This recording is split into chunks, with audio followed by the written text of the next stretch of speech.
이거 말고 외부 주문하는 거 이거 빼고. 외부 지문 아직 안 나왔다며. 아직 그 정확하게 나오면. 아니 쌤이 우리 반한테 그랬어. 마지막 거 아예 빼고 외부 주문 C 하나랑 고정술 하나 더 나오고. 외부 지문으로 시 하나 고정 소설 하나 나온대. 확실하지? 이번 진짜 확실하지? 그 시랑 고정 소설 작품이 정확히 뭔지는 아직 안 나왔어요? 네.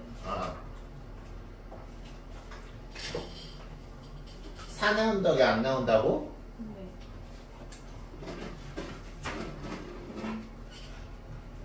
네. 확실해? 아니 진짜 확실해.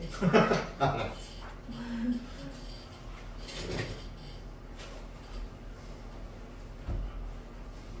잠깐만요. 썼고.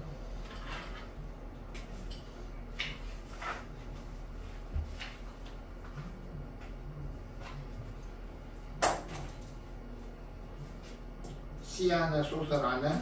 네. 나오면 미리 말해줘야 돼. 네. 문자로 학원 안 나오는 날만 알게 되면 문자로도 알려주세요. 알겠죠? 우리 본문 보겠습니다.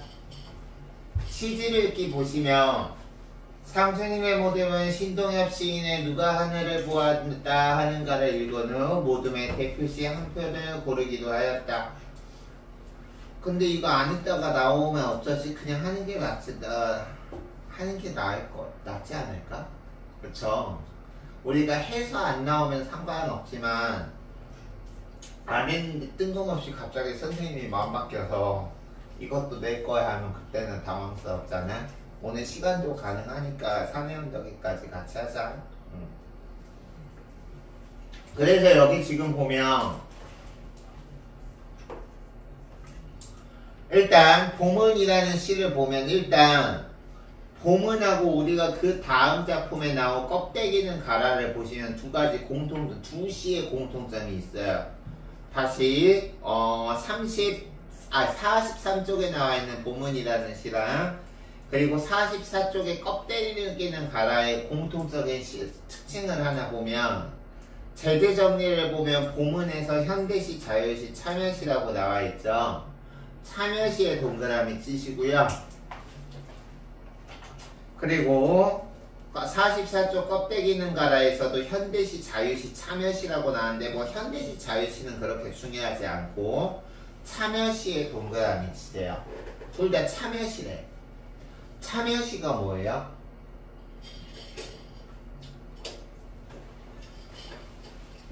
우리가 크게 이 참여시에 대립되는 개념은 서정시라고 할 수 있는데 서정시는 순수히 개인의 정서만을 다룬 시라면 참여시는 시대 상황이나 현실 상황을 바탕으로 해서 그 시대 상황이나 현실에 대해서 어떤 의식을 가지고 문제의식을 가지고 쓰는 시를 우리가 참여시라고 합니다.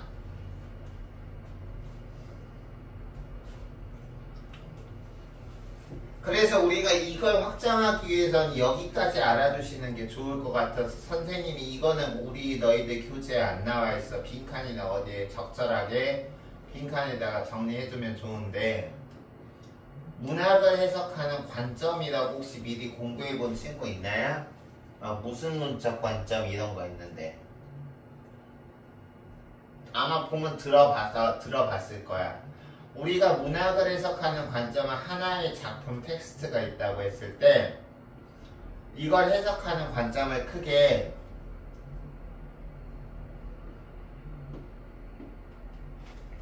내재적 관점 혹은 절대주의적 관점 같은 말이야. 내재적 관점, 절대주의적 관점이라고 하는 게 하나 있고요. 그리고 나머지 세 개는 우리가 외재적 관점이라고 해요. 이 나머지 세 개는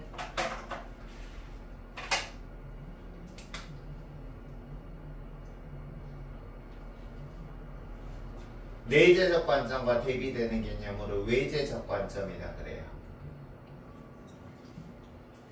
근데 이 외제적 관점은 또 나눠서 셋으로 나눌 수 있는 거야. 그럼 안을 뜻하는 inner, 안을 뜻하는 내, outer, 바깥을 뜻하는 외니까 외제적 관점은 작품과 작품 외에 다른 것을 연결시킨다는 뜻일 거야. 그래서 우리가 외제적 관점은 작품과 연결시키는 작품 외적인 요소가 뭐냐에 따라서 셋으로 나눌 수 있습니다. 알겠어요? 그래서 첫 번째는 작품과 그 작품을 읽은 독자와 연결시킬 수 있고요. 또 하나는 작품과 작품에 처한 이거, 시대 상황이나 현실과 연결시키는 방법이 있고요. 마지막 하나는 우리가 작품과 그 작품을 쓴 작가를 연결시키는 방법이 있어요.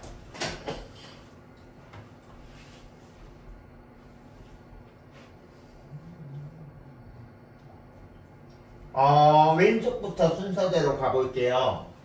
작품과 작가를 연결시키는 방법은 뭐냐면 그 작품을 쓴 작가의 삶의 궤적, 즉 생애라든가 그 작가가 가지고 있는 가치관이라든가 그 작가가 창작 활동을 하는데 일관된 경향 같은 게 있어.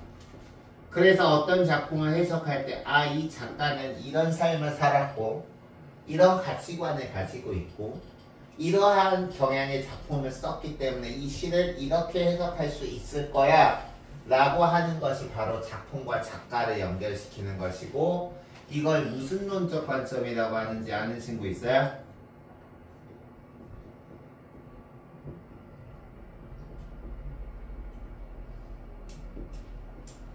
표현론적 관점이라고 합니다.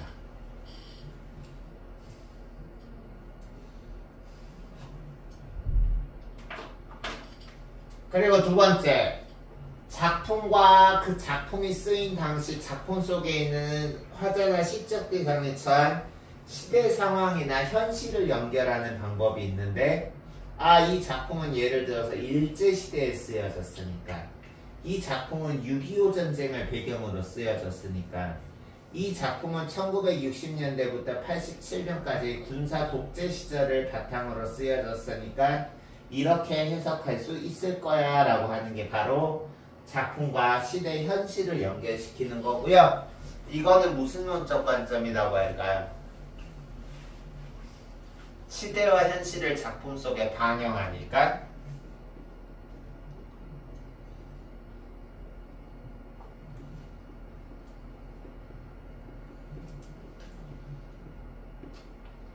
반응론적 관점이라고 해요.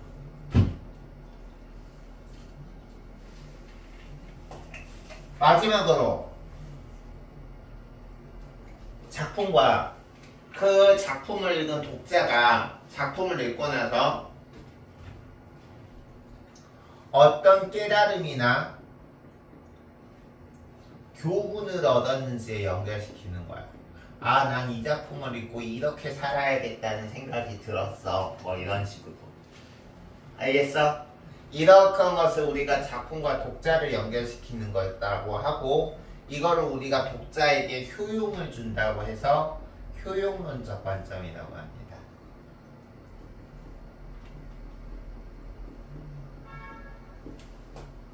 이거는 너희들이 중3 그리고 이번 단원 그리고 고등학교 올라가서도 내신이나 모의고사에서 직간접적으로 문제에 적용되는 개념이기 때문에 혹시 지금까지 모르고 있었다라면 이번 기회에 알아두시는 게 너희들 국어 공부에 도움이 될 거야. 알겠습니까? 그렇게 정리하고요. 그럼 질문해 볼게. 43쪽의 보문이랑 44쪽의 껍데기는가라는 서정시가 아니라 참여시라 그랬지. 그럼 이 작품은 뭐 다른 관점으로도 해석할 수 있지만 참여시라는 특징을 바탕으로 할 때 어떤 관점으로 해석하는 방법이 가능할까? 그렇죠. 반응론적 관점이죠. 됐어요? 물론 우리가 시대 상황이나 현실이 반영됐다고 해서 꼭 반응론적 관점으로만 해석해야 된다는 건 아니야. 하지만 이건 참외시 같은 경우는 반응론적 관점으로 해석을 하면 작품을 보기에 훨씬 좋다는 거죠. 알겠어? 그걸 바탕으로 해서 먼저 봄은이라는 작품을 보겠습니다. 봄은 보시면 여기서는 일단 대비되는 계절이 나와요. 서로 대립되는 계절. 대립되는 계절이 뭐랑 뭐예요? 너희들이 찾아보세요. 그렇지. 1년의 일행 봄과 3년의 일행 겨울이 있어요. 그래서 지금 대립되기 때문에 서로 기호도 다르게 해놨죠. 봄에다가는 동그라미 쳐놨고 겨울에다는 세모라고 쳐놨죠. 그래서 거기 밑줄 치세요. 봄은 우리가 뭐 선생님 같은 경우는 개인적으로 사계절 중에서 제일 좋아하는 계절이 겨울이긴 하지만 일반적으로 문학에서 겨울은 좀 시련이라든가 이런 걸 나타낸다면 봄은 다 죽어있던 것이 다시 태어나는 어떤 그런 이미지잖아. 그래서 봄은 거기서 밑줄 진정한 통일과 화해의 시대를 상징하며 겨울은 그럼 통일의 반대니까 민족 분단을 의미하는 거죠. 알겠어? 그리고 1년의 이행에서 네모, 남해와 북녘이 네모로 되어 있고 3년의 이행에서 바다와 대륙 밖이라고 나왔는데 이건 다 네모로 되어 있죠. 그래서 이거는 외세인 거야. 그래서 봄은 남해에서도 북녘에서도 오지 않는다. 진정한 통일과 민족의 화해는 외세의 도움으로 오는 것이 아니다. 알겠어? 이 시를 잘 이해하려면 이 우리나라의 어떤 대략적인 이 부분을 알고 있으면 좋은데 우리나라가 1910년에 일제 식민지 시대를 겪기 시작해서 1945년 8월 15일에 광복을 이뤘죠. 근데 거기서 우리 민족 현대사의 안타까운 과거가 광복을 이루는 과정에서 자본주의를 대표하는 미국과 그리고 지금은 뭐 중국은 완전히 공산주의는 아니지만 사회주의라는 약간 특이한 체제를 가지고 있는데 당시만 해도 공산주의였던 중국과 소련의 개입, 즉 수많은 외세 열강들의 개입으로 인해서 광복이 됐어. 그랬기 때문에 광복이 되고 나서도 우리 한반도에 대해서 미국은 끊임없이 개입해서 우리나라를 자본주의 국가로 만들려고 했고 그리고 중국과 소련은 마찬가지로 우리나라에 개입해서 우리나라를 공산주의로 만들려고 했어. 그런 다양한 어떤 역사적 사건이 있으면서 1950년 6월 25일에 북한이 우리나라를 침략해서 이제 우리가 알고 있는 6.25 전쟁이 생겼고 지금까지 분단이 되어 있는 거죠. 알겠어요? 그래서 진정한 통일과 화해는 절대 우리가 과거 역사에서도 그렇듯이 외세의 도움으로는 진정한 우리가 원하는 걸 얻을 수 없는 거야. 외세가 도움을 받으면 항상 미국이든지 중국이든지 러시아든지 그런 다른 나라의 이익이 우리나라에 들어오기 때문에 우리가 진정으로 원하는 걸 얻을 수 없어. 알겠어? 그렇기 때문에 여기서 보면 외세의 도움을 통해서는 올 수가 없다. 알겠어? 그래서 여기 지금 보면 주제가 통일에 대한 염원인데 그 주제 통일에 대한 염원이라는 주제의식을 드러내기 위해서 그 아래 특징을 보면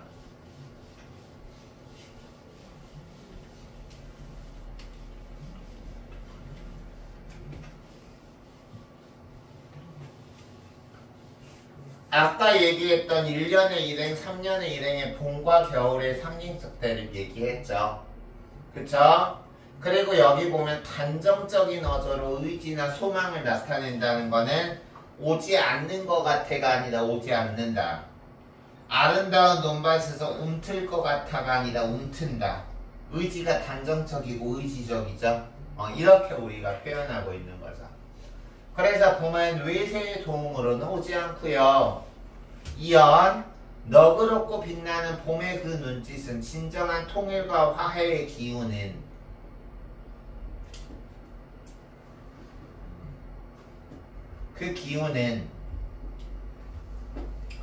제주에서 두만까지는 무엇을 의미해요? 우리나라 한반도를 의미하죠. 봐봐. 우리나라 대충 선생님이 윤곽만 선생님이 알고 있는 바로 그리면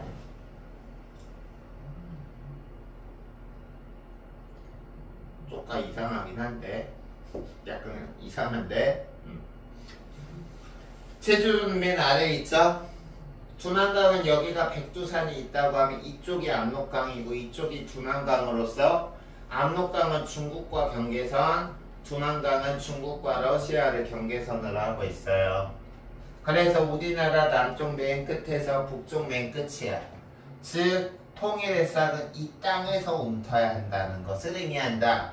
그래서 여기서 봄의 그 눈짓은 제주에서 두만까지라는 것은 우리 민족 스스로의 힘, 즉 자주적 역량에 의한 통일을 강조하고 있다라는 걸 꼭 알아야 되는 거지. 그래서 그 통일의 기운은 제주에서 두만까지 우리가 디긴 아름다운 논밭, 우리 스스로의 힘에서 웅튼다는 거야. 됐어요? 그리고 그 다음, 그러면 겨울이라는 거는 민족의 분단이라는 것의 원인은 뭐냐? 바다와 대륙 밖에서 매운 눈보라를 울고 왔대. 여기서 민족의 분단은 외세의 개입 때문에 그 매운 눈보라 동그라미. 눈보라가 의미하는 건 뭘까요, 얘들아? 눈보라. 민족의 시련이죠. 적어주세요. 민족의 시련. 겨울이라는 민족의 분단은 바다와 대륙 밖 외세의 개입 때문에 와서 매우 심하고 견디기 힘든 시련을 몰고 왔지만 이제 올 너그러운 봄은 민족의 통일 진정한 화해는 삼천리 마을마다 우리들 가슴 속에서 웅틀이다. 즉 여기서 지금 보면 이 3년 같은 경우는 총 7행으로 이루어져 있는데 3년에서 1행에서 3행까지가 민족 분단의 원인이라면 3년의 4행부터 7행까지는 민족 분단의 해결 방안인 거야. 뭐 분단이 왜 왔냐? 바다와 대륙, 외세의 개입 때문에 왔으면 그걸 해결하는 건 어떻게 해결할 수 있냐? 외세의 개입이 아니라 삼천리 마을. 여기서 삼천리 마을이랑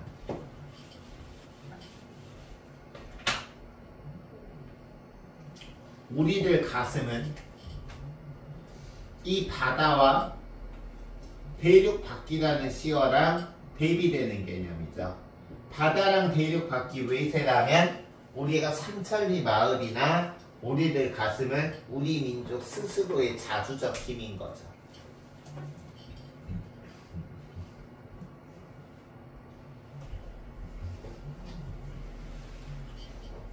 이해갔어요?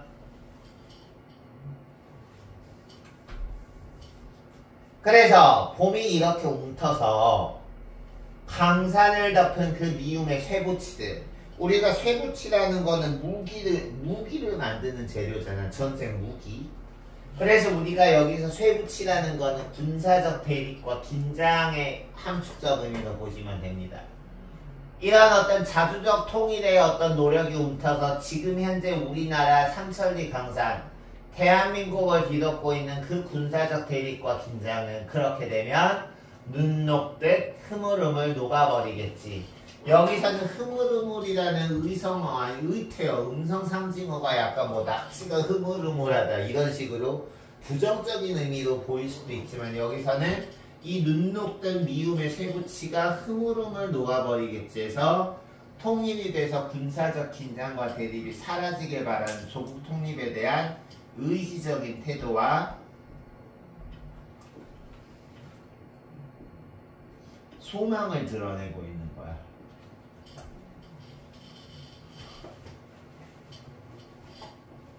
됐습니까?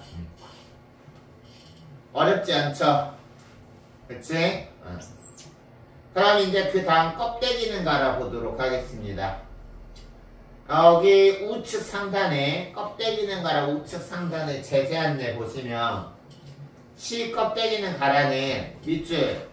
민중의 생명력과 민주사회에 대한 열망이 가장 극대화된 4.19 혁명과 동학형 농민운동을 바탕으로 했대. 질문, 너희들이 알고 있는 우리나라 민주화 운동 중에서 알고 있는 민주화 운동이 있으면 얘기해봐. 그쵸? 선생님이 태어난 곳 광주에서 있었던 5.18. 선생님은 그 80년 5월 18일에 일어났을 때 광주에서 일어나고 나서 3년 뒤에 광주에서 1월에 응애응애하고 태어났어요. 그래서 5.18 민주화운동은 우리 누구나 다 들어봤고 알고 있잖아. 근데 그 전에 1960년 4월 19일에 이승만 대통령이 물러나고 나서 이렇게 했을 때 5.18까지는 아니지만 우리나라 민주화 어떤 과정에서 엄청난 역할을 했던 4.19 혁명이라는 것도 있었어요. 그래서 여기 보면 4.19 혁명과 동학농민운동을 바탕으로 해서 조국의 화합을 가로막는 데 밑줄 조국의 화합을 가로막는 대상에 대한 부정적 인식을 노래하고 있다 라고 나왔는데, 그럼 여기서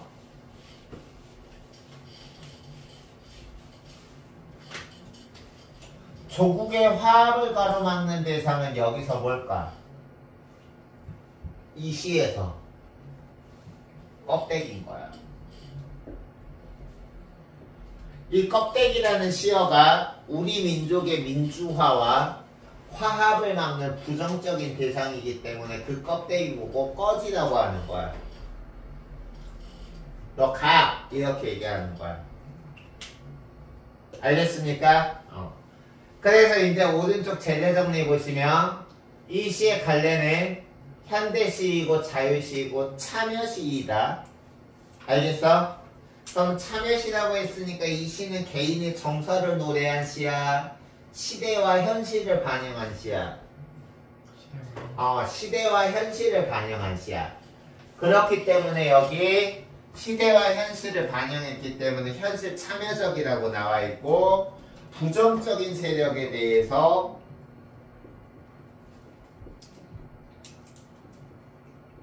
저항적이라고 나와 있고, 그리고 어떤 화자가 추구하거나 화자가 부정하는 대상에 대해서 남아라, 가라 라는 어떤 직설적인 명령형의 어미를 사용해서, 여기서 직설적이라는 말은 우리가 명령형의 어미를 사용한 부분에서 알 수 있어요.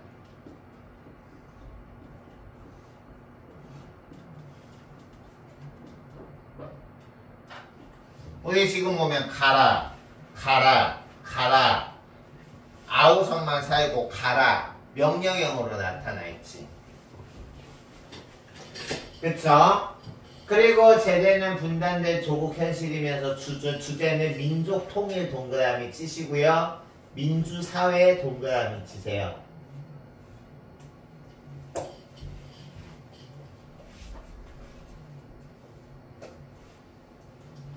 그리고 이 시의 특징은 뭐냐?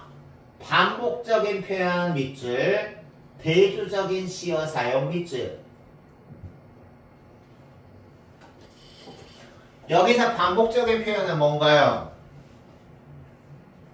껍데기라는 동일 시어를 반복하고 있죠.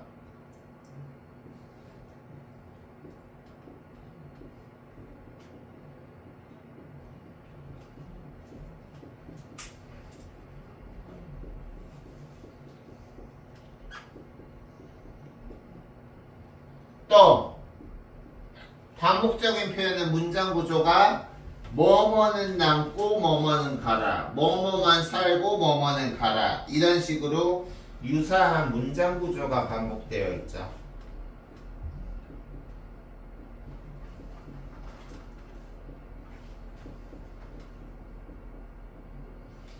이해가요? 그러면 우리가 여기서 추가적으로 생각할 게 뭐냐면, 우리가 이 껍데기는 가라라는 시에만 반복적인 표현이 있는 게 아니라, 우리가 수많은 시에는, 모든 시가 그렇진 않지만 대부분의 시는 반복이라는 표현을 많이 쓰거든. 그러면 시에서 반복이라는 표현을 쓰는 이유가 뭘까? 원을 연장. 적어주세요. 반복이 주는 효과라고 적어주시고요.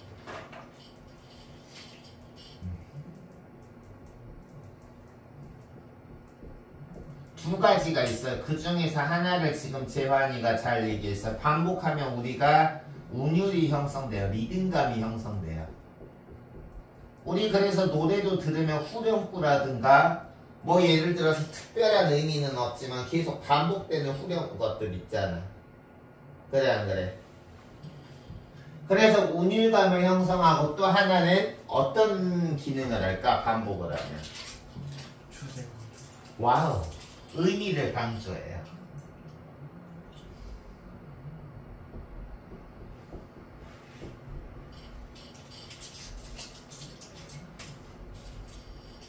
꼭 알아주세요. 이 시에서도 그렇고 이 시를 포함한 반복이라는 방법이 사용된 대부분의 시에서는 이 반복이 주는 효과는 두 가지가 있다. 하나는 운율감을 형성한다. 두 번째는 의미를 강조한다. 알겠어요? 그리고 이제 두 번째 보시면 대조적인 시어를 사용했대. 대조적인 시어가 뭐예요?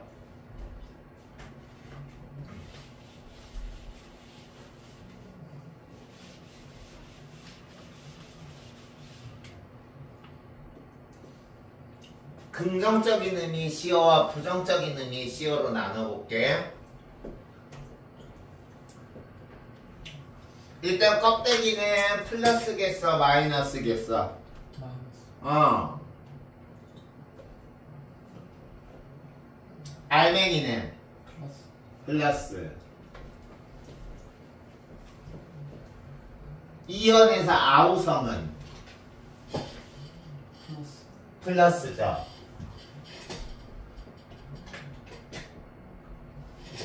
그리고 3년에서 그리하여 껍데기는 가라.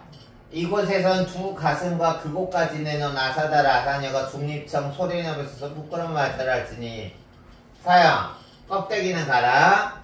한라에서 백두까지 향기로운 흙가슴만 남고 모든 쇠붙이는 가라. 흙가슴은 플러스.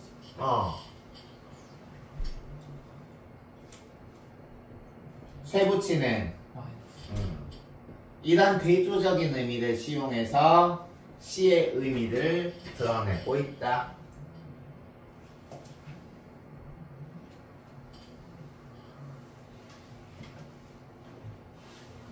그리고 마지막 특징 보면 직설적인 표현으로 부정적인 인식을 드러냈다고 해서 지금 화자가 부정하고 있는 껍데기나 쇠붙이를 가주세요가 아니라 가라, 꺼져 이런 식으로 명령형 직설적인 표현을 통해서 껍데기나 쇠붙이와 같은 대상에 대한 부정적인 인식을 강조하고 있죠.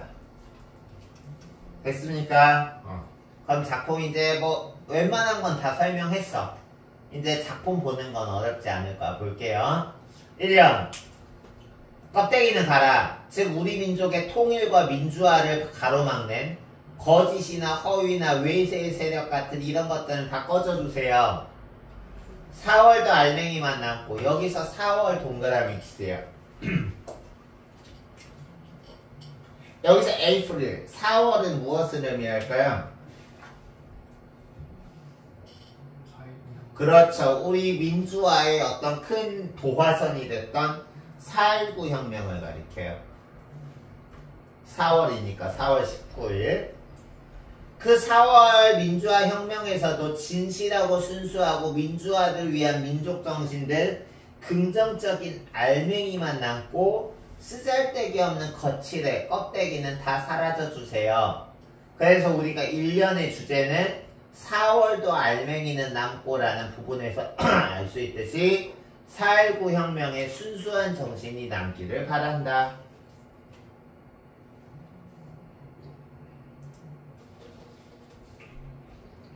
다음 2연 껍데기는 가라.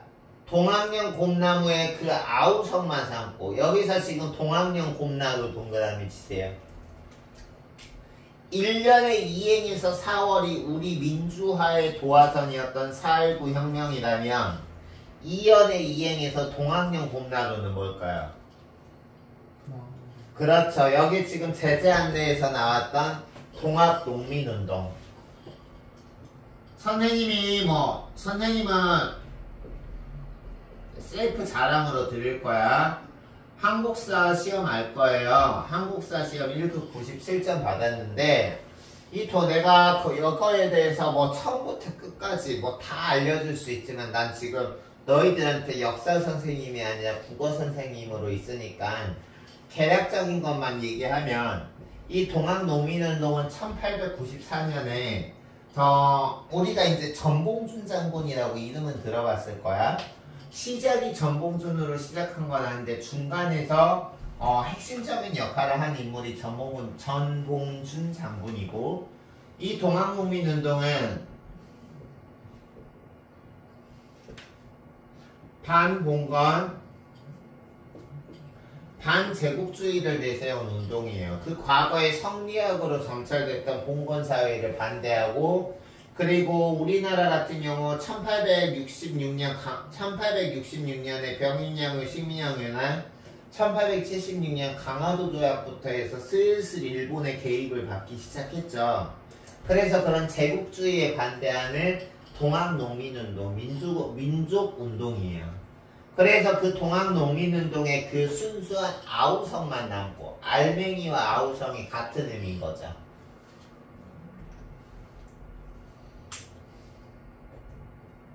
그것만 남고 껍데기는 가라.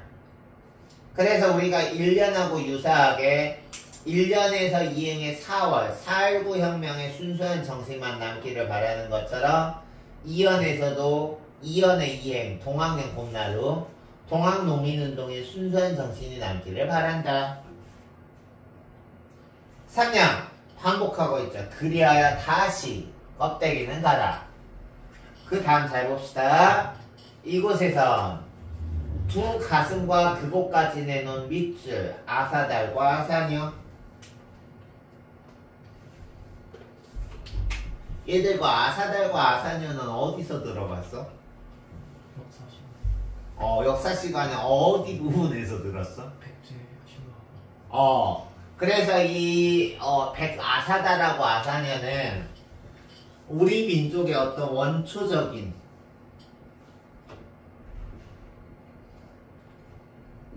여기서 원초적이라는 거는 생명력을 지닌 거야.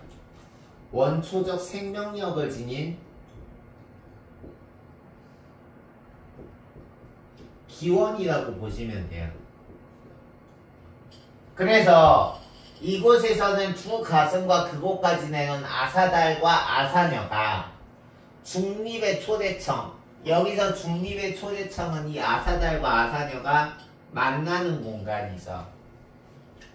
이 만나는 공간에서 부끄럼을 빛내며 맞절할지니, 즉 우리 민족의 화합이 이끌어지는 공간이니, 마지막 껍데기는 가라.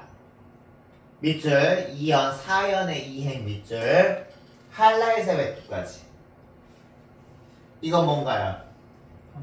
그렇지. 아까 우리가 봉은이라는 시에서 제주에서 두만까지라고 한 것처럼 우리나라에 있는 산 중에서 가장 아래쪽에 있는 제주도 한라산에서 우리나라 산 중에서 가장 위쪽에 있는 북한의 백두산까지, 즉 한반도 전체가 향그러운 흙가슴만 남고, 이 흙가슴문도 바로 민족의 순수한 정신이죠. 흙가슴이라는 시어 역시 알맹이라든가 아우성이라든가 그러한 시어와 똑같이 흙가슴 역시 민족의 순수한 정신이야. 됐어? 민족의 순수한 정신만 남고 그 모든 쇠붙이는 가라. 쇠붙이 동그라미 치시는데요. 이 쇠붙이는 이 쇠붙이하고 비슷해요. 그래서 여기 보면 껍데기는 가라. 한라에서 백두까지 향그러운 흙가슴만 남고 그 모든 군사적인 대립이나 긴장은 사라져라. 우리 민족이 순수하게 남을 수 있는 그것만 남고 모든 것은 사라지세요 라고 얘기하는 거죠.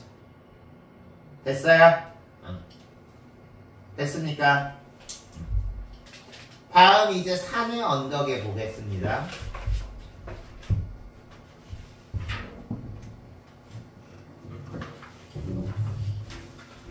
산의 언덕에는 우리가 앞에서 본 신동엽의 보문이라든가 신동엽의 껍데기는 가라하고 약간 결이 다른 시예요. 왜냐? 이 시의 갈래 보면 현대시와 자유시라는 점에서는 같지만 그 옆에 있는 서정시의 동그라미 치세요. 신동엽의 보문하고 껍데기는 가라는 서정시가 아니라 무슨 시였지?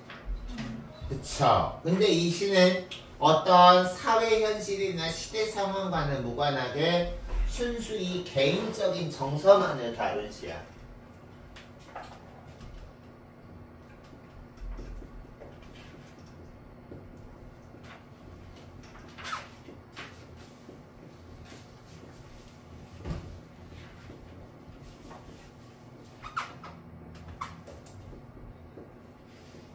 이런 시를 우리가 서정시라고 합니다. 그리고 이 시는 추모적이라고 말하는데 우리가 보통 죽은 사람을 기념할 때 추모한다 그러는데 이 시에서는 화자가 누구를 추모하느냐 이 그리운 그가 바로 시적 화자가 바라보고 있는 시적 대상인 거죠.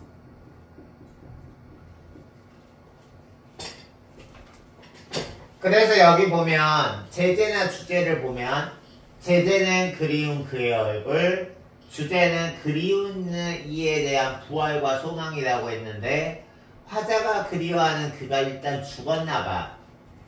그래서 자기가 그리워하는 이에 대해서 추모하는 거야. 일단 생각해봐. 우리가 누군가를 추모할 때 자기와 아무런 관련이 없는 사람을 추모하진 않죠. 그래서 우리가 그리워하는 이가 죽었을 때 그 이를 그리워하고 이 시의 주제는 육체는 죽었을지만 그 육체가 죽은 그리운 이가 다시 부활하기를 바라는 소망을 드러내는 시이고 특징은 그리운 이의 죽음을 우리가 일반적으로 죽음 하면은 보통 사람들이 가지는 생각은 부정적인 인식이 많죠. 근데 그러한 죽음을 긍정적으로 인식했다는 점이 이 시의 특이점입니다. 죽음을 긍정적으로 인식했다. 별표.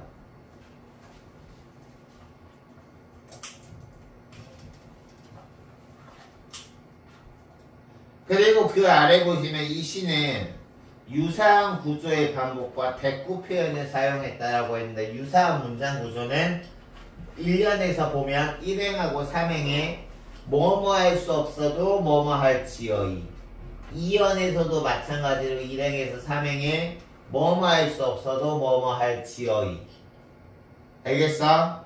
이러한 유사한 문장 구조가 나와 있고 대꾸 표현이라는 건 뭐냐면 유사한 위치에 동일한 시어나 유사한 시어가 위치하는 거를 대꾸법이라 그래.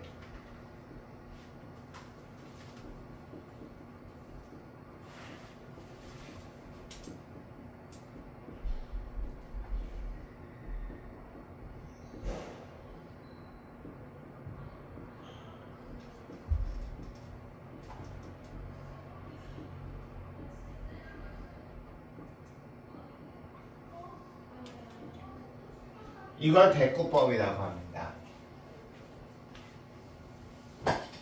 구가 짝을 이룬다라고 해서 대꾸라고 그래.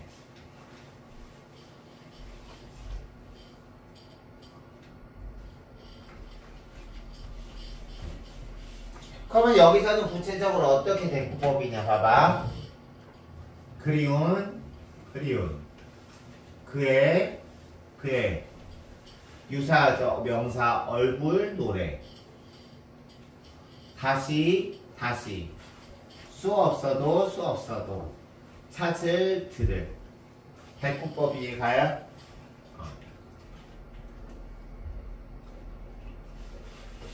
그리고 여기도 대꾸법이죠.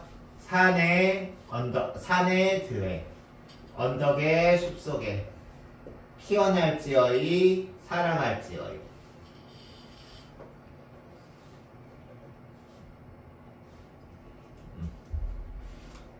그래서 대꾸법이 쓰였습니다. 그래서 이 시의 제재 안내를 보시면 이 시는 산의 언덕에라는 시는 1963년 아사녀에 쓰인 시로 죽어서 얼굴을 볼 수도 없고 노래를 들을 수도 없는 그에 관한 그리움과 죽음을 부정적으로만 보지 않고 긍정적으로 보아서 그가 다시 육체는 죽었지만 되살아날 것이라는 소망을 나타낸다. 알겠나요? 그러면 우리 이제 시 분석해 봅시다. 그리운 그의 얼굴을 다시 찾을 수 없어도, 즉 지금 현재 처한 상황은 그 시적 대상이 죽음을 맞이했어요.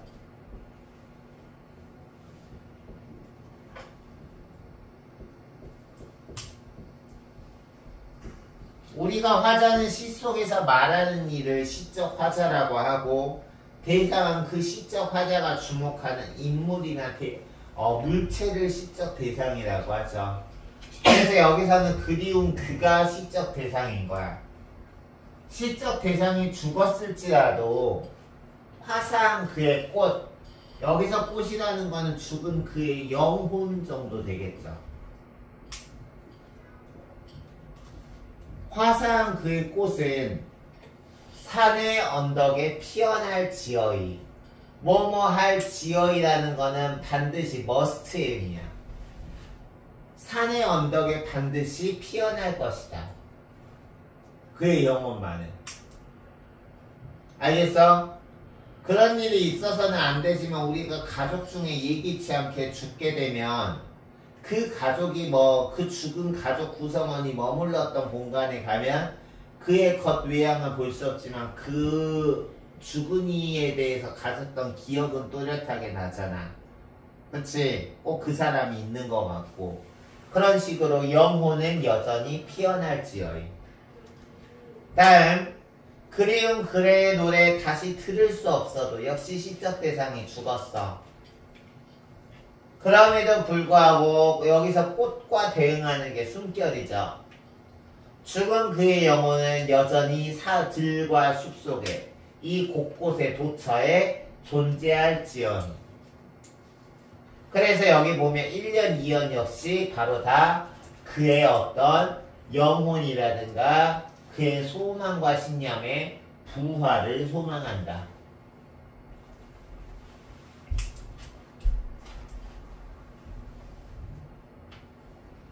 다음, 쓸쓸한 마음으로 들길 더듬는 행위나 라고 해서 여기서는 이 판사자를 읽어봐야 돼. 화자와 행인과 그의 관계가 있는데 여기서는 지금 보면 시적 화자인 나는 표면에 드러나 있지 않아? 그치? 근데 여기 봐봐.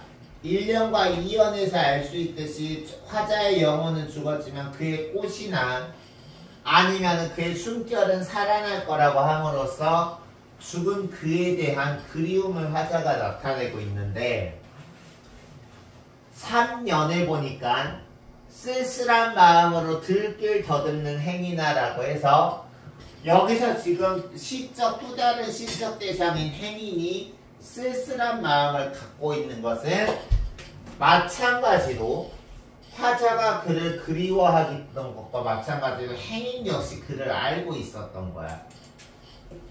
그래서 이 행인 역시 죽은 그를 알고 있었기 때문에 알고 있었던 그의 죽음을 알고 그리워서 쓸쓸한 거야. 이해 갔어요? 그래서 쓸쓸한 마음으로 죽은 그를 찾아서 들길을 더듬는 행위나라고 해서 여기서 들길은 부재하는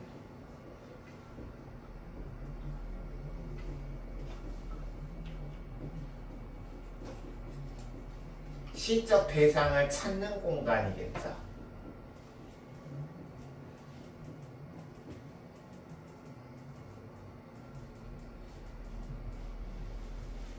알겠나요?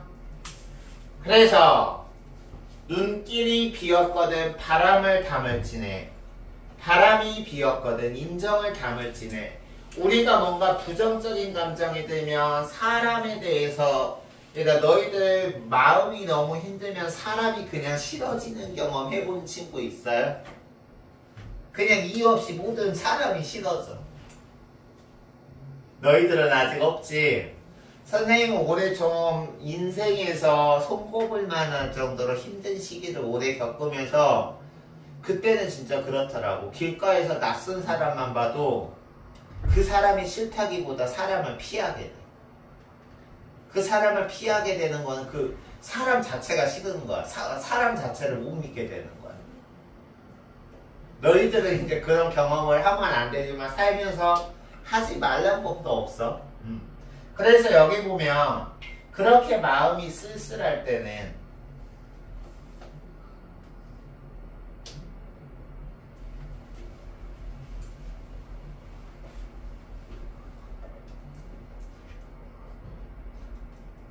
화자가 지금 여기서 지금 이 사형 같은 경우는 화자가 행인에게 건네는 말이죠.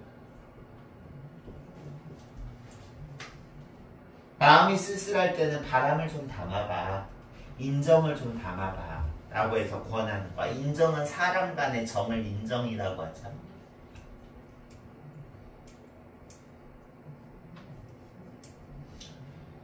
그래서 지금 총 5년으로 이루어져 있는데 1행과 2행과 5행이 반복되고 있죠.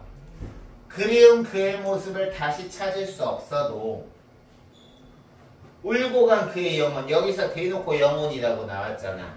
1년의 이행에서 꽃, 2년의 이행에서 숨결, 5년의 이행에서 영혼. 즉 그 영혼이 우리가 살아있는 곳 곳곳에, 즉 들의 근처에 반드시 피어날 것이다. 그래서 여기서는 우리가 그의 영혼의 부활을 확신한다.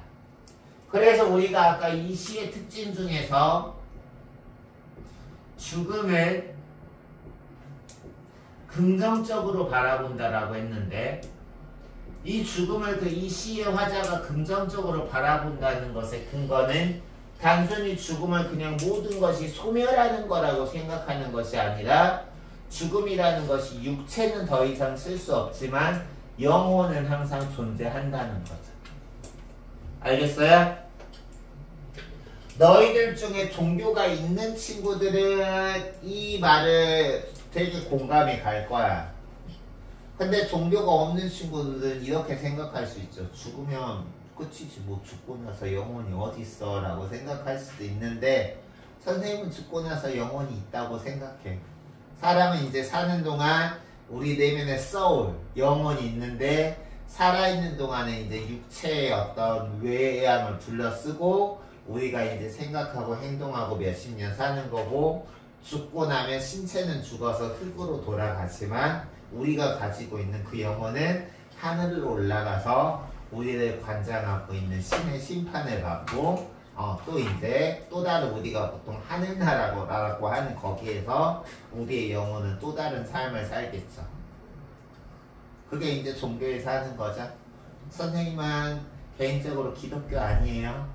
선생님이 이렇게 하면 난 기독교라고 말하는 거 싫어해. 내가 교회를 다 싫어하는 건 아니지만, 우리 예를 들어서 너희들 아는지 모르겠지만 정광훈 목사라고 들어봤어요? 아니 모르면 몰라도 돼. 선생님은 성당 천주교입니다. 이해 갔습니까? 이 시까지 이해 갔어? 선생님이 내신교재는 따로 내 그 내신교재용이 없어서 나머지 시간에 봐야 될 거는 한 친구의 책을 좀 빌려서 선생님이 너희들에게 설명해 줄 거를 복사를 해야 되는데, 일단 나머지 친구들은 어디를 보냐면 교재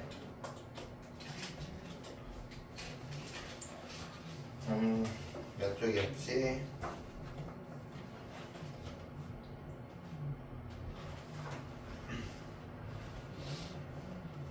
322쪽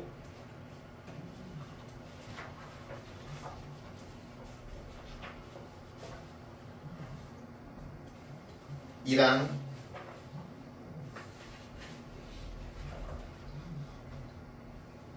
342쪽을 우리가 같이 추가로 볼 거예요. 선생님 복사만 한 장 해올게.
세환이 땡큐.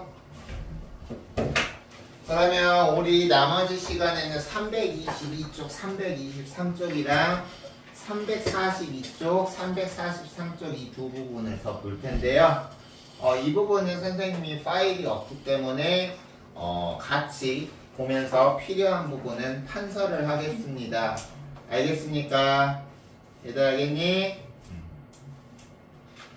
시작하겠습니다. 322쪽. 허생전의 현대적 적용이라고 나왔는데 얘들아 화면에 선생님처럼 귀여운 애가 나오지 않았니?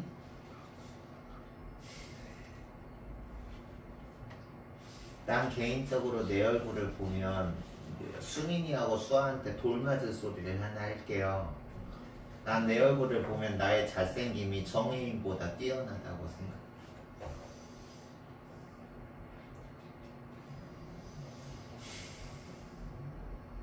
갑자기 화난다. 나 지금 내가 나한테 화난다. 나이를 어디도 먹은 거임? 시작하겠습니다.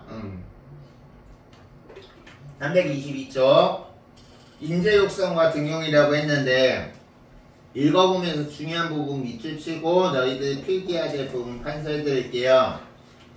허생전이 시종 역점을 두어 밑줄 치세요. 미래의 시대정신으로 지향하고 있는 거는 인재의 발굴과 등용이다. 그래서 우리가 이 작품에서도 뛰어난 인재가 있어도 등용하지 않는 권력자들을 비판했죠. 그래서 붕당 정치의 폐해와 과거 제도의 타락으로 등용의 길이 막혔어. 다시 말해서 아무리 능력이 있어도 그 인재 선발 제도가 뛰어나지 못하기 때문에 등용의 길이 막혀 초야에 못하있는 인재들은 임금이 직접 나서야 한다는 파격적인 주장을 내기까지 했다. 그래서 그때 홍길동이란다. 허생이 이완대장한테 내놓은 계책 중에서 이렇게 인재가 있으면 왕이 직접 그 인재를 찾아가서 제갈공명 같은 뛰어난 인재를 소개하면 이렇게 찾아가서 삼고초려 하시겠소 라고 할 때 이완대장이 왕이 어떻게 움직입니까? 라는 거는 임금이 이렇게 찾아 나서야 하는데 당시 성리학자들은 그렇지 않았다라는 거죠. 됐어요? 연암은 박지원을 연암이라고 합니다. 박지원이 자기가 살았던 시대의 인재로서 추천하고 싶었던 사람은 똑같은 실학자 홍대영, 이덕무, 박재가가 있어요. 이 사람들 모두 다 박지원하고 똑같이 실학자들이야. 그래서 거기 지금 보면 홍대영 동그라미 치고 다음 줄 밑줄 치세요. 그의 탁월한 경제 과학 이론을 사회에 펼칠 만한 기회를 얻지 못했다. 그리고 아랫줄에 이덕무, 박재가 동그라미 치시고 밑줄 규장과 검사와 같은 하급 관리로 종사하는데 그치고 말았다. 밑줄. 그럼 여기서 홍대용하고 이덕무, 박재가는 다 이 인물들은 바로 다 허생으로 대표되는 인물이겠죠. 허생도 능력이 있는데 초야에 묻혀진 애잖아. 그래서 여기서 홍대용과 이덕무, 박재고는 허생으로 대변되는 인물들이야. 적어도 허생으로 대변되는 인물들. 그들은 지혜자임으로써 어떤 고위 관료층에 있지 않았기 때문에 규범에 얽매이지 않은 자유인으로 살았고 연암 역시 그랬다. 그는 열알기에서 자신의 풍부한 개성의 소유자로 은연중에 형상하는데 밑줄 치세요. 도학적 엄숙주의. 이거는 성리학의 예법인 거죠. 성리학에 쓰잘데기 없는 공자왈, 맹자왈 이런 성리학적 규범, 도학적 엄숙주의에서 탈피해서 대단히 소탈하고 인정이 있으며 풍류와 해악을 즐기는 자유방달한 인간성을 드러내었다. 허생의 모습이 그렇지 않니? 글 공부하는 사람이면서도 재물에 그렇게 큰 욕심 없고 나름 자유롭고 글쟁이이면서도 친구 변씨가 오면 친구 변씨가 술 가지고 오면 뭐 사대부이고 이런 거 상관없이 장사치하고도 편하게 술자리를 마실 수 있는 그런 자유분방한 인물이라는 점에서 허생의 이런 면모가 드러나있죠. 다음 자신을 포함한 이런 초야의 인재들이 등용되는 세상을 꿈꾸던 여만은 무능한 인물들이 득세하는 현실에 불만을 품게 된다. 그 다음 동그라미 치세요. 이완대장. 딱 우리 허생전에 나와있는 이완대장 모습하고 똑같아요. 밑줄 명분을 내세우는 것에 능란하다. 하지만 무사안일주의에 빠져있다. 모든 일이 그냥 이유 없이 그냥 가만히 있으면 잘 될 거라고 생각하는 게 무사안일주의고요. 그 다음 밑줄 새 시대의 사조를 받아들일 마음의 준비가 없었다. 청나라를 치려면 젊은이 선비들을 청나라 복장과 청나라 머리 모양으로 하고 나서 염탐질 할 수 있겠느냐라고 할 때 그 새 시대의 사조를 받아들이지 못하고 안 된다고 하면서 북벌론을 주장했으니까 새 시대의 사조를 받아들이지 못하는 거죠. 그리고 임금에게 전언하기, 임금에게 말을 전하는 것을 두려워하는 비겁한 사람으로서 밑줄 자기 자리를 지키기에만 급급한 세력의 상징으로 그려졌다.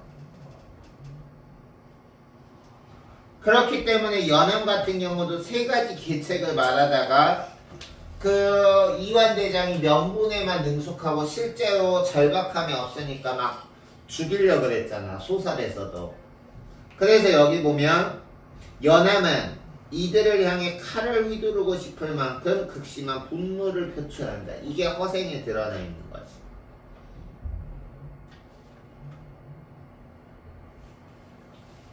마지막 단락. 국가의 안정과 경제발전의 여부는 결국 사람에 달려있다.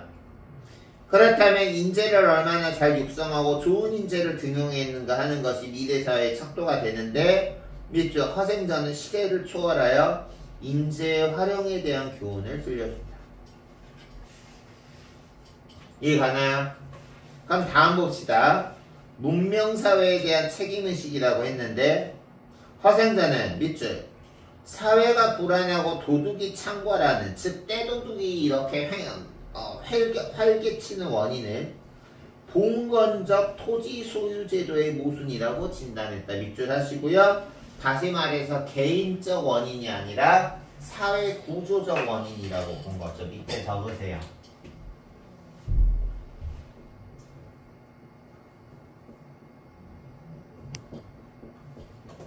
개인적 원인이 아닌 사회 구조적 원인이다. 그래서 도둑들도 평범한 사람처럼 살고 싶은데 이런 봉건제도의 모순이라는 사회 구조적인 모순 때문에 그렇지 못하다는 거죠. Understand? 그래서 그 다음 보시면 이를 극복하고자 주인공은 경제활동의 결과로 얻은 소득, 사재기로 얻은 100만 양으로 빈섬, 여기서 이상향이 빈섬이죠. 그 빈섬으로 가게 될 대상은 농토를 잃고 살 길이 막막하여 도둑이 된 무리였다. 그 무리를 설득한 방법은 학문도 권세도 무력도 아니고 밑줄 칩시다. 오직 먹고 살게 해주는 경제적 안정뿐이었다. 아까 우리 허생 같은 경우는 지식도 과하면 쓸모없다. 그리고 쓸데없는 학문도 과하면 쓸데없다라고 말한 적 있죠. 그쵸?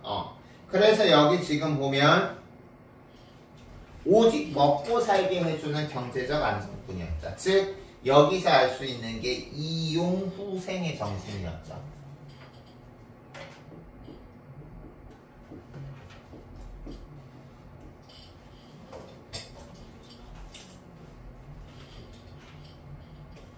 다음 이에 도둑들은 순환돼서 아직 사람이 살지 않는 성으로 향한다. 변산반도를 떠나 마카오와 나가사키를 잇는 가상해상, 이게 빈섬이야. 주인공은 이상향을 건설한다. 밑줄 칩시다. 그러나 주인공은 그 섬에서 오래 살지 않고 나머지 배 다 태워버리고 자기가 살 8배만 남기고 다시 돌아가잖아. 복귀한다. 여기 벨트 끼세요. 비록 문명이 발달한다 할지라도 인격의 개조가 없다면 그것은 재앙이다. 우리 아까 여러 번 강조했죠. 돈과 학식에 관한 허생원의 생각이죠. 거기 선생님 벨트치라고 한 게 돈과 학식에 대한 허생원의 신념이죠.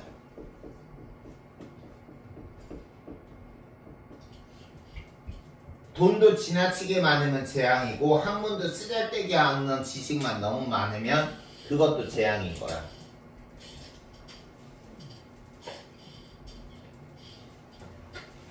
거기서 세 줄 내려가면 이는 문명을 부인하거나 찾았습니까? 거기서 이어 밑줄 치세요. 이는 문명을 부인하거나 저주하는 것이 아니라 문명사회에 대한 책임의식을 강조하는 지식인의 신의적 태도이다. 여기서 문명이라는 거는 동그라미 치시고요. 이 문명은 작품 안에서 재물과 학식으로 나옵니다. 재물과 학식. 다시 말해서 돈과 지식을 완전히 부인하는 게 아니라 필요 이상의 재물을 재앙이라고 한 거고 쓰잘데기 없는 실생활에 도움이 안 되는 지식을 재앙이라고 본 거야. 그게 바로 문명사회에 대한 책임의식인 거죠. 됐어요? 얘들아 이해가니? 그래서 마지막 단락 여기서 말하는 개조된 인격을 허생전에서 사용한 용어로 바꾸면 덕이라고 할 수 있는데 이게 바로 이상국가의 정치였고 그 덕이 바로 마지막 문단에서 밑에서 두 번째 줄 보면 밑줄 칩시다. 이 허생이 꿈꾸는 이상세계는 다른 게 아니라 밑줄 백성이 행복을 누리는 사회를 만들도록 하는 이상과제이다. 알겠어요? 이게 곧 실학자들의 정신이죠. 이런 대통령 있으면 좋겠죠? 그쵸? 너희들도 다 지금 현재 대통령 말고 다음 대통령 선거 때는 너희들도 투표할 수 있겠네. 그치? 나는 동아시아 공동체의 형성과 발전이라고 했는데 허생전은 17세기를 배경으로 소설에서 찾아보기 힘든 국제화의 실현이라는 소재를 갖는다. 당시 중국과 일본이라는 이웃나라와 교류하기 어려운 조건이야. 그래서 교류가 안 되기 때문에 허생이 사재기해버리니까 나라 경제가 무너졌잖아. 이렇게 가장 가까운 외국에 의해서 일본에 의해서 임진왜란 그리고 중국 청나라에 의해서 병자호란이라는 참담한 일을 당함으로써 중국과 일본의 신뢰에 금이 가고 일본 그리고 중국 청나라의 복수심만 쌓였다. 그런데도 밑줄 시작합시다. 그런데도 허생전의 주인공은 일본과 대규모의 무역을 하고 아까 허생전에서 허생은 북벌론을 주장한다 그래서 북학론을 주장한다 그랬어. 그래서 북학론을 주장했기 때문에 청나라를 대상으로 해서 유학을 가야 되고 상업에 적극적으로 나가고 청나라에 대해서 배울 부분은 배워야 되니까 머리와 의복 모양까지 실용적인 것을 본받아야 한다고 역설한다. 여기서 역설은 문학에서 반어 역설이 아니라 여기서 역설하다는 힘주어 말하다라는 뜻이에요.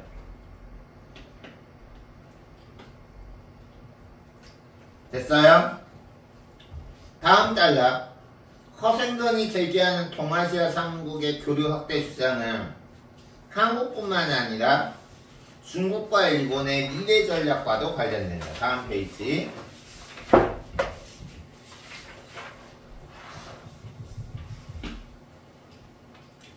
한국이 비록 일본에게는 임진왜란, 중국 청나라로부터는 병자호란이란 침략을 받았지만 밑줄 새로운 공동체의 결속을 위해서는 배울 건 배워야 돼. 교역과 유학을 지속해야 했던 자세를 현대적인 의미에서 수용해야 된다. 이게 바로 허생의 북벌론이 아니라 북학론이죠.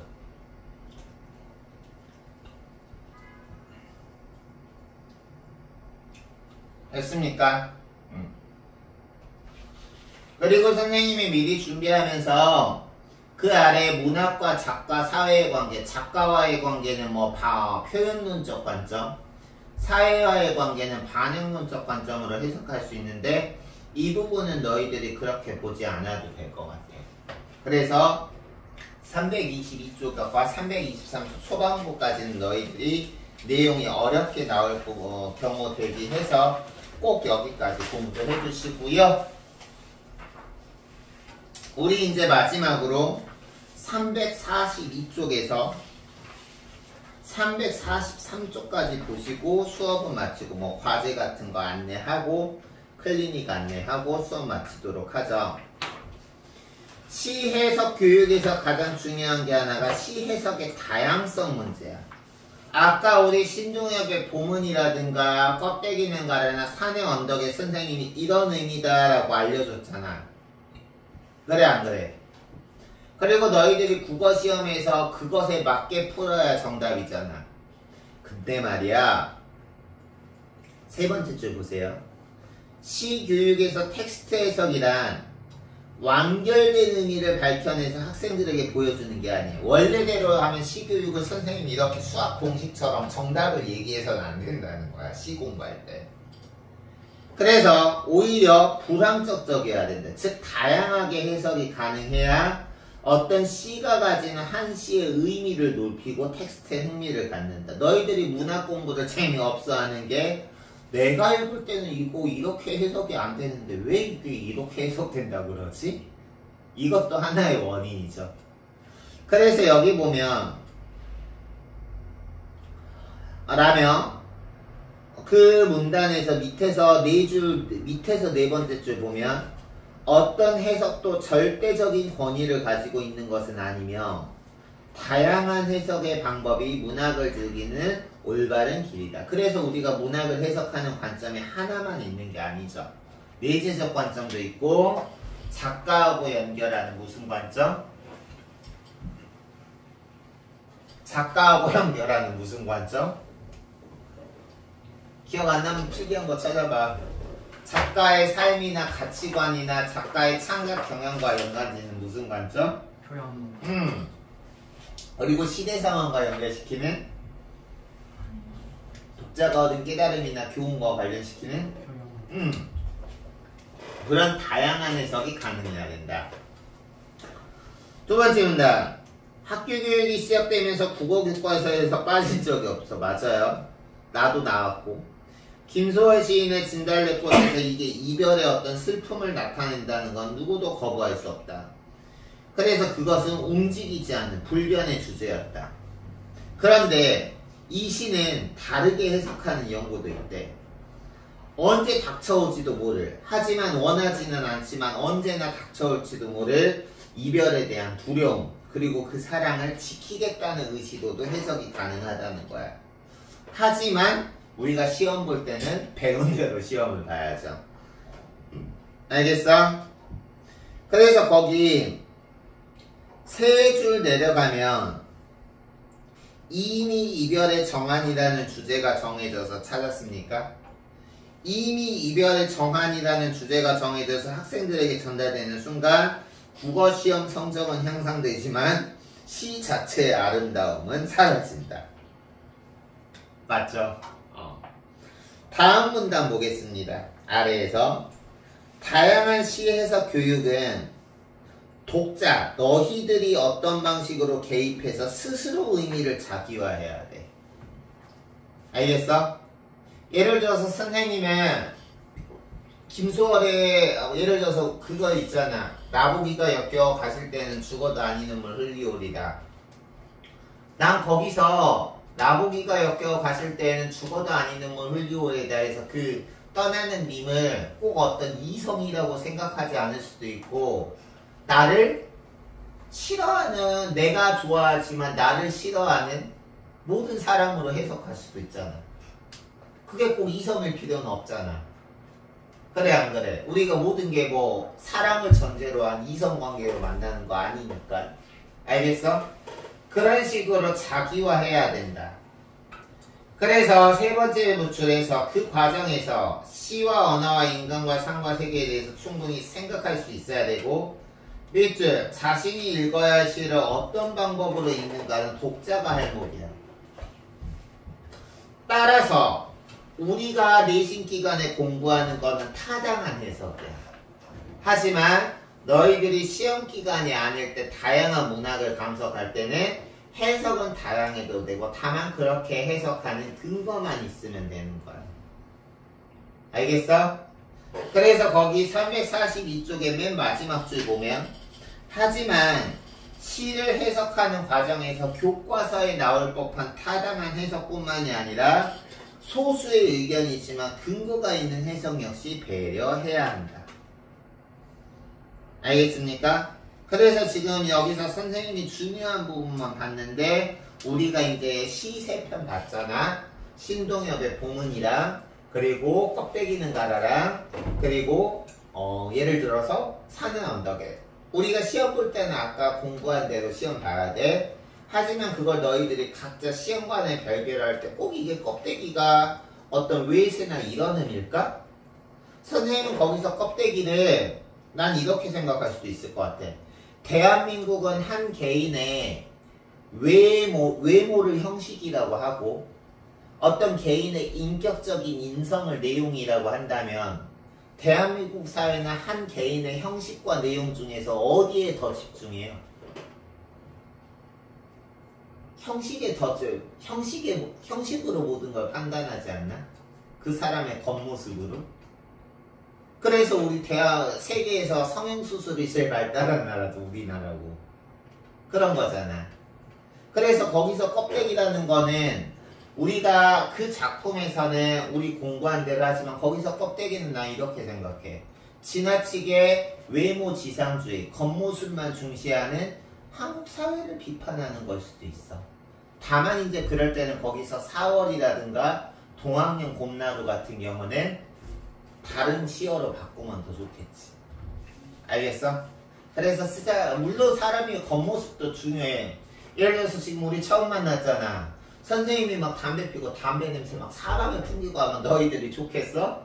아니잖아. 물론 겉모습도 중요한데 겉모습 못지않게 중요한 게 그 사람의 내면이니까 그 쓰잘데기 없는 지나치게 물론 적당한 단정함 깔끔함은 중요하지만 그 이상의 어떤 대한민국의 지나친 외모지상주의 이런 거 껍데기는 가고 내면의 진실한 아우성 알맹이만 남아라 이렇게 해석할 수도 있는 거죠. 됐어요? 선생님이 그냥 하나의 예를 들어준 거야. 됐습니까? 그러면 이제 342쪽 왼쪽에서 아랫부분 좀 중요한 거 나오네요. 신동엽 시인이 인식한 것과 추구한 것 이걸 알면 우리가 신동엽의 보문이라는 시어와 껍데기는 가라를 좀 더 잘 이해할 수 있겠죠. 신동엽은 냉전 논리, 일단 냉전이 뭔지 알아요? 차가운 전쟁이야, 냉전. 차가운 전쟁, 냉전이 뭐야? 우리가 제1차 대전, 제2차 세계대전까지만 해도 자본주의를 대표하는 미국과 공산주의를 대표하는 소련이 대놓고 으르렁거리던 시대였어요. 근데 우리가 이제 전쟁이 끝나면서 전쟁은 누구에게도 도움이 되지 않는구나라는 걸 알고 나서 1960년대부터 냉전체제로 돌입해요. 냉전체제 때는 대놓고 전쟁은 일으키지 않아요. 하지만 이념간의 대립이 극심한 거죠. 알겠어? 그래서 냉전이라는 거는 적어두시면 좋을 거예요. 표면적인 전쟁은 없지만 이념 대립이 극심하던 시기를 냉전 시기라 그래. 표면적인 전쟁은 없지만 이념 대립이 극심하던 시기. 거기서 이념 대립은 자본주의와 공산주의죠. 선생님은 절대 공산주의자 아니야. 나 돈 좋아하니까. 그리고 공산주의 문제 많아. 근데 그렇다고 해서 자본주의가 완벽한 이론이냐고 누구한테 나한테 물어본다면 나는 대놓고 아니오라고 말할 확신이 있어. 자본주의도 얼마나 문제투성이가 많은 논리인데. 알겠어? 그래서 냉전 논리가 극심하게 기세를 떨치던 50년대 말에 신동엽이 시를 쓰기 시작해서 10년간의 탈이데올로기적인 중립적 세계관, 즉 자본주의, 공산주의 거기에서 벗어났다는 거야. 됐어? 그 다음에 중요한 거 밑줄 치세요. 우리 현실의 부조리와 민족 모순을 소재로 하였다. 그래서 민족 통일에 관한 시를 쓸 수 있는 거고 4.19 혁명이나 동학농민운동을 바탕으로 해서 민족의 화합을 주제로 한 시를 쓸 수 있는 거죠. 알겠어? 그래서 그의 중립적 세계관은 현대 문명의 맹목 기능자의 허구성 위에 세워진 것. 밑줄 쳐보세요. 맹목 기능자라는 거는 우리가 맹목적이라는 말 너희들 하지? 들어봤죠? 맹목적이다라는 말이 뭐야? 한자 뜻 그대로 하면 눈이 멀었다라는 뜻이야. 다시 말해서 근거 없이 한 주장에만 치우쳐 있는 것. 적어주세요. 근거 없이 한 주장에만 치우쳐 있는 것.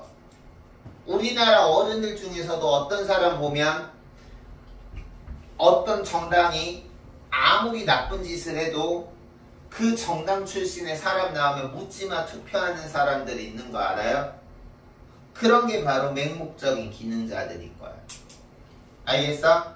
그런 허구성 위에 세우던 것으로 진정한 문명이라는 거는 이 땅에 뿌리받은 전경인적이라는 거는 전체적인 관점에서만 새로 건설할 수 있다는 자연 중심적인 사상으로 드러나 있다.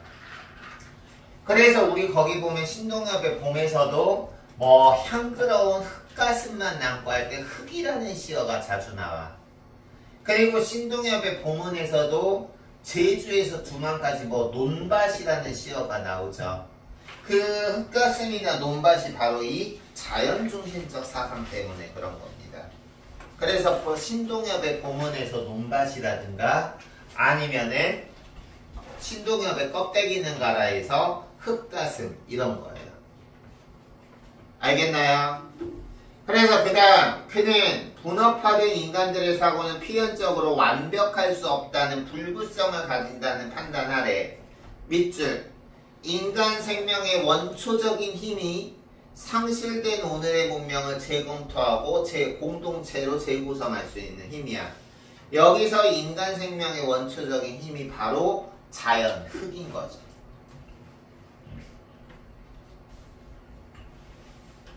그래서 그 다음 보면 그는 새로운 공동체적 이상적 상태를 산한 삼국시대 고대 사회에서 구하고자 했다. 그래서 우리가 신동엽의 본문에서 아사달과 아사녀라는 시어가 나오는 거예요.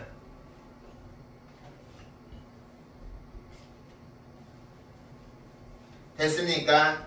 얘들아, 옛날 삼국시대에 자본주의, 공산주의 이념 대립이 있었겠어?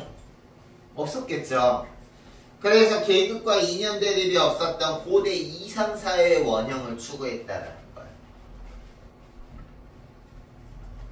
그리고 나서 한 주 내려가면 그의 이러한 과거를 추구하는 회상은 단순한 과거로의 복귀가 아니라 밑줄 그 이상사회와 오늘날 우리의 현실을 대비해서 우리 현실의 부조리와 민족적 모순을 해줘야 된다는 처지에 있었다. 이 부분 별표 치시고 여기서 그가 과거를 추구하는 것은 단순히 그냥 꼰대여서가 아니라는 거야.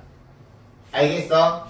단순히 꼰대여서 그런 게 아니라 그가 추구하는 과거는 이념 대립이 없었던 민족을 화합할 수 있는 가치관이 있었던 과거인 거야. 그래서 여기서 신동엽의 과거 회귀에서 과거는 라떼 is worse. 라떼는 말이야. 이게 꼰대가 아니라 현대사회의 이념 대립이나 민족의 부조리를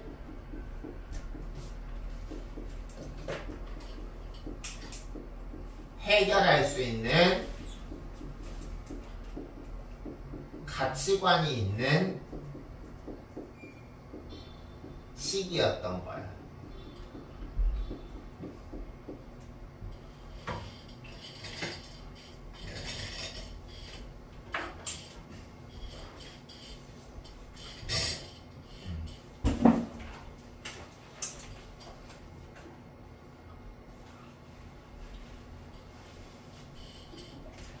됐죠? 이해 안 가는 거 있습니까? 없어요? 그럼 마지막으로 신동엽 시인의 상과 시로 봅시다. 신동엽은 1930년 8월 18일 충남 부여 동남리에서 태어났다. 동엽이 태어나고 자란 부여는 너희들이 배웠는지 모르지만 부여는 삼국시대 때 백제가 맨 처음에 한성, 서울을 수도로 했다가 그 다음에 지금 충북 공주시라고 들어봤죠? 그때는 이름이 공주시가 웅진이었어요. 웅진으로 옮겼다가 그 다음에 이제 사비로 도읍지로 옮기죠. 사비가 바로 지금 부여예요. 그래서 이 부여는 그가 쓴 시의 고형이기도 한데 여기 밑줄까지는 필요 없다. 부여는 고구려 백제 신라 삼국 중에서도 가장 찬란한 문화를 배운 백제의 도읍지였다. 내가 방금 아까 이제 추가로 설명해준 내용에 부합하는 거죠. 그래서 지금도 부여에는 즉 삼한시대 백제 때는 사비라고 했던 지금 부여는 온화하고 부드러운 백제의 향기가 있고 부여 한가운데 금강이 있는 그게 바로 백제의 젖줄이죠. 그래서 지금도 우리가 대한민국 광역시 대도시에는 항상 강이 흘러요. 서울에는 한강, 부산 대구에는 낙동강, 그리고 광주에는 영산강. 알겠어요? 선생님이 이제 고향이 광주니까 더 잘 알겠죠? 영산강, 극락강 이런 게 흐르고요. 대전에 바로 이 금강이 흐르죠. 알겠어요? 그리고 이 강을 따라 중국의 문화가 들어왔고 백제의 문화는 일본으로 전파되었다. 그래서 우리 삼국 보면 중국 문화가 중국에서 우리 삼국 그리고 일본으로 전파되죠. 그리고 이제 삼국시대 때 일본으로 문화를 전파한 나라가 특히 고구려 백제, 신라 중에서 백제가 많이 일본의 문화를 전파하죠. 다음 부여 가운데 동남리라는 마을은 초록으로 눈부신 금강의 물줄기가 넉넉히 휘감아 돌고 야트막한 산등성이가 어머니가 애를 아는 것처럼 포근한 느낌을 들게 한다. 그래서 어릴 적 동엽은 가끔 찾아오는 박물장사 할머니 등이 없어 이런 노래 되게 포근한 노래죠. 새야 새야 새야 새야 파랑새야 녹두밭에 앉지 마라 녹두꽃이 실제로 이렇게 불러요. 떨어지면 정포장수 울고 간다 이렇게 부르거든. 나도 어렸을 때 들어본 노래야. 그래서 논뚝과 박두새에 앉은 아이들은 이 노래를 부르면서 곡식을 쪼아 먹으려는 새떼를 쫓았습니다. 그런데 이 파랑새라는 미녀는 일상적으로 부르는 노래가 아니래. 알겠어? 밑줄 쳐보세요. 이 미녀는 나라를 망치려 드는 나쁜 탕가놀이와 우리나라를 송두리째 삼키려는 청나라와 일본한테서 나라를 지키기 위해서 100만 명에 가까운 농민이 펼쳐 일어섰을 때 부른 노래다. 그래서 우리가 신동엽의 껍데기는 가라에서 추구하는 정신을 대표하는 사건 중에 두 개가 4.19 혁명과 동학농민운동이었지. 그 중에서 동학농민운동과 이 내용이 관련돼 있는 거야.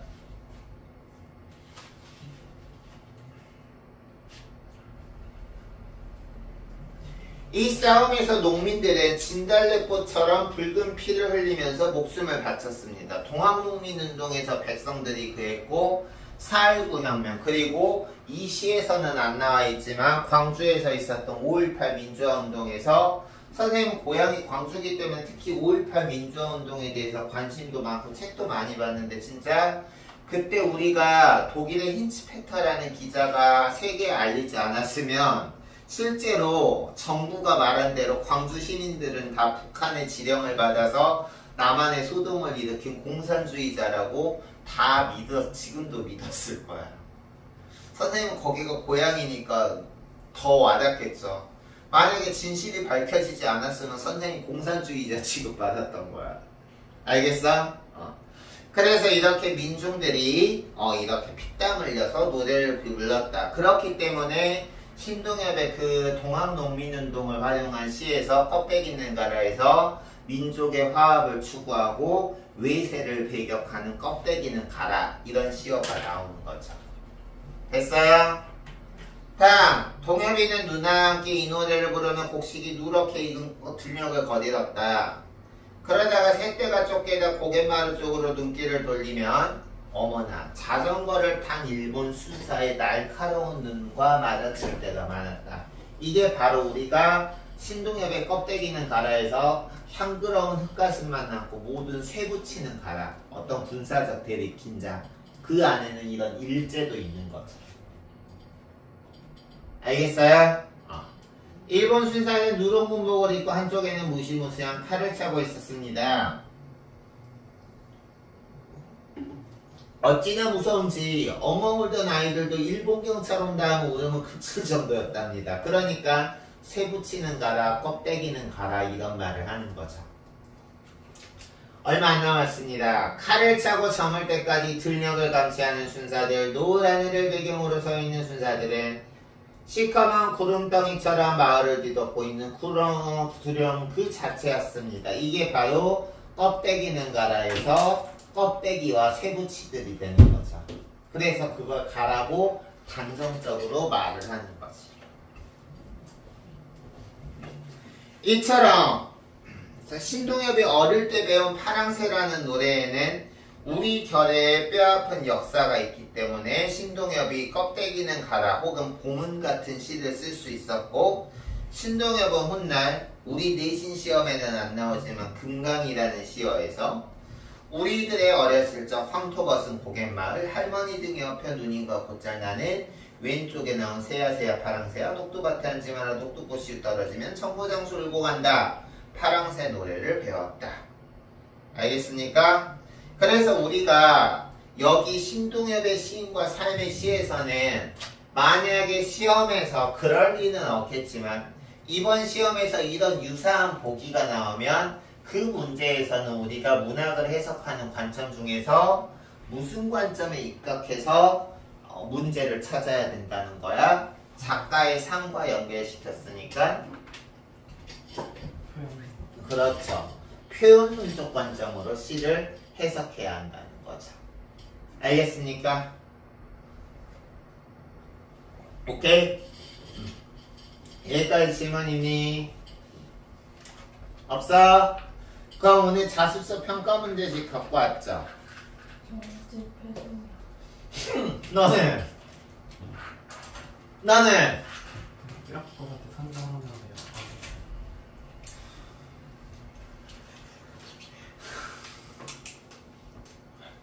일단 선생님이 일단 선생님이 오늘 나눠줄 거 나눠주고,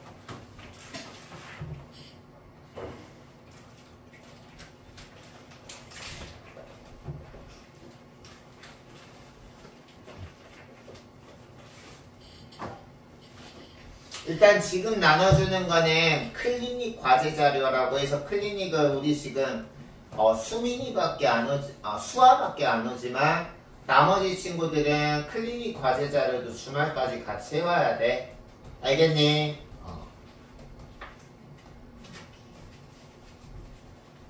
선생님한테 수업 받는 친구들 중에 클리닉을 안 온다는 건 용납할 수 없는데.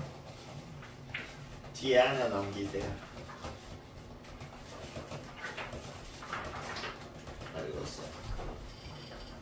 여기다가 클리닉 자료라고 과제 자료라고 적으시고 클리닉까지 해오시면 됩니다.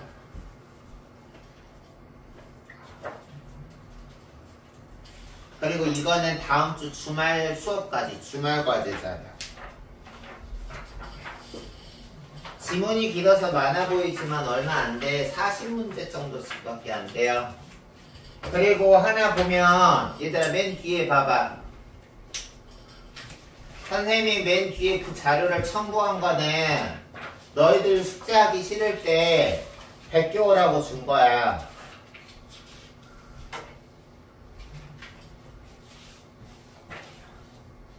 맨 뒤에 보면 선생님이 정답 해설지까지 같이 묶어놨지. 너희들 시간 없을까봐 베껴오라고 붙여준 거야. 단어법인 거 알죠? 너희들이 중3 정도 되면 알겠지만 너희들이 시간 없어서 뭐 과제 보통 당일날이나 하루 전날 하는 거 알고 있는데 미리 계획 세워서 하시고요. 그럼에도 불구하고 대부분의 친구들이 당일날이나 하루 전에 하는 건 나 알고 있어. 선생님도 뭐 학원 선생님 하루 이틀 해보나? 근데 시간 없다고 베끼는 거는 정말 너희들한테 나한테는 아무런 하자가 없어. 너희들 공부하고 안 하고는 너희들 인생이 달리는 거지 선생님 인생이 아니니까.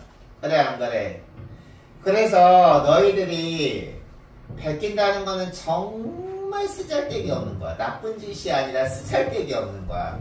차라리 선생님은 전에 학원에서도 이렇게 하면서 처음에 이렇게 얘기해. 그 시간 있으면 차라리 좋아하는 게임 하든가 아니면은 자든가 그러세요. 알겠어요? 제일 쓰잘데기 없는 짓이고요. 선생님이 다른 거는 해설지를 따로 안 주지만 지금 나눠주는 이런 자료만 과제 자료만 내가 주는 이유가 너희들이 먼저 풀고 그리고 클리닉에 올 때까지 채점하고 틀린 문제는 왜 틀렸는지 거기에다가 문제에다가 정답이 왜 정답인지 해설 보면서 근거 작성하고 너희들이 고른 오답이 왜 오답인지 해설 보면서 근거 작성할 수 있잖아. 그래 안 그래? 근거 작성하면서 이해를 하는 거고요. 근데 그럼에도 불구하고 이해가 안 가는 문제는 별표를 쳐서 클리닉 때 가져오는 거야. 그러면 수아는 그거를 선생님이랑 과외하듯이 1대1로 질의응답하고 필요할 경우에는 추가 자료를 줘서 할 거고요. 알겠어요?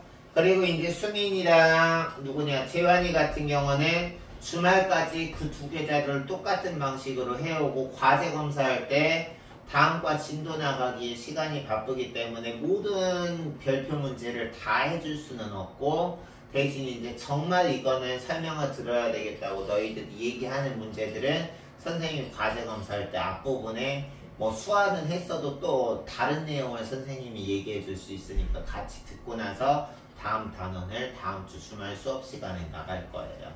알겠습니까? 이해 갔어? 그러면 이제 마지막으로 이거 하나 보여주고 마칠 텐데